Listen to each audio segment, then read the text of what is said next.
को राम राम। बहुत ही important update यहाँ पे आपको देने जा रहे हैं जो बहुत ही ज़्यादा देखिएगा ज़रूरी है आपके लिए, और ये सीधा संसद से आई अपडेट। मतलब जो संसद से अपडेट आती है वो आपके लिए इम्पोर्टेंट भी है, क्योंकि एक्सपेक्टेशन में ही मार्केट देखिएगा ऊपर जाता है, और वो जो चीज़ नहीं होती है तो उसके बाद मार्केट फिर नीचे भी जाता है। तो पूरी अपडेट सुनिएगा।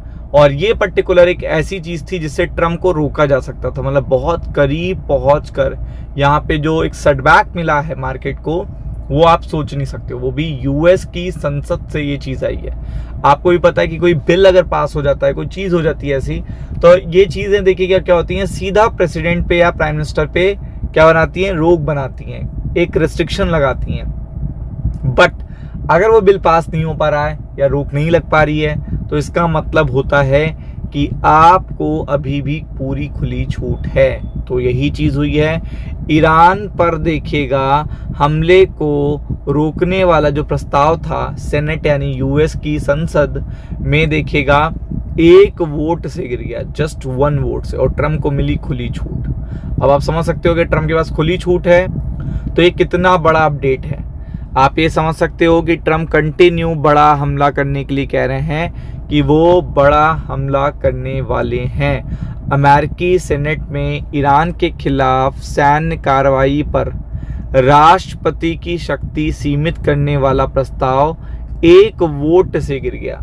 अब आप समझ लो, इसको ऐसा समझो आप कि डोनाल्ड ट्रम्प यूएस प्रेसिडेंट पे जो मिलिट्री एक्शन वो ले रहा है ईरान के खिलाफ, उसके लिए उन्हें एक अप्रूवल चाहिए होता है सेनेट में, संसद में एक अप्रूवल चाहिए होता है। अगर ये रेजोल्यूशन बिल पास हो जाता, ये प्रस्ताव पास हो जाता, तो उसके बाद उन्हें उस पर्टिकुलर इस एक्शन को करने से पहले यूएस की संसद में वो अप्रूवल लेना पड़ता, और उस अप्रूवल के बाद ही वो आगे की कार्रवाई कर पाते, जिससे ट्रम्प पे रिस्ट्रिक्शन लग जाता या तो उनकी सरकार गिर जाती। लेकिन ये बिल अब लगातार कई बार आ चुका है, लेकिन इस बार ये 1 वोट से केवल गिर गया, जस्ट 1 वोट से, 1 वोट से गिर गया है। आप देख सकते हो सीनेट में ईरान के खिलाफ सैन्य कार्रवाई पर राष्ट्रपति की शक्ति सीमित करने वाला प्रस्ताव 49-50 वोटों से गिर गया। अब आप समझ लो कि यहाँ पे कितना बड़ा अंतर आया है, बेहद करीब था। ये देखिए, ये लिखा है।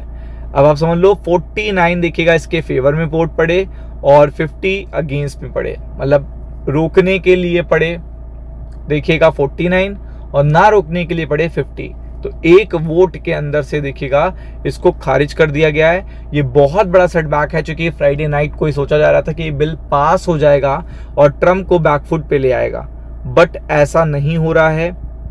रिपब्लिकन सेनेटर डेव मैककॉर्मिक इस वोटिंग में शामिल नहीं हुए। अगर वह वोट करते तो नतीजा बदल भी सकता था। मतलब एक सांसद देखिएगा नहीं शामिल हुआ, तो आप समझ सकते हो कितना बड़ा फर्क आ चुका है।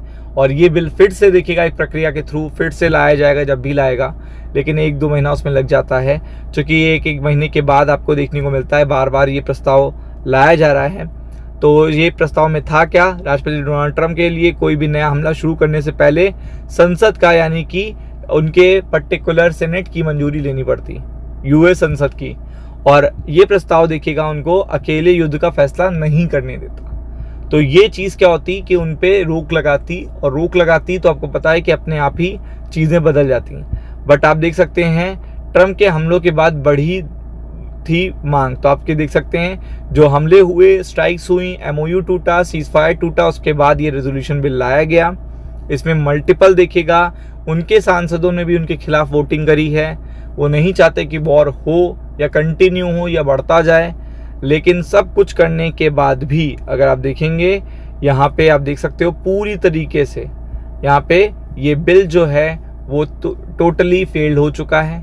1 वोट से हुआ हो चाहे जितने वोट से हुआ, वो फेल तो हो चुका है।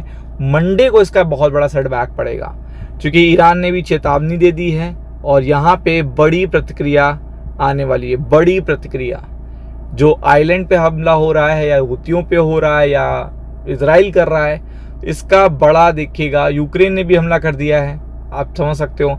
तो ये बड़ा अटैक होने वाला है। ये बिल फेल हो चुका है और मंडे को इसका असर आपको देखने को मिलेगा। प्रिपेयर्ड रहिएगा, पूरी तरीके से रहिएगा। राम राम।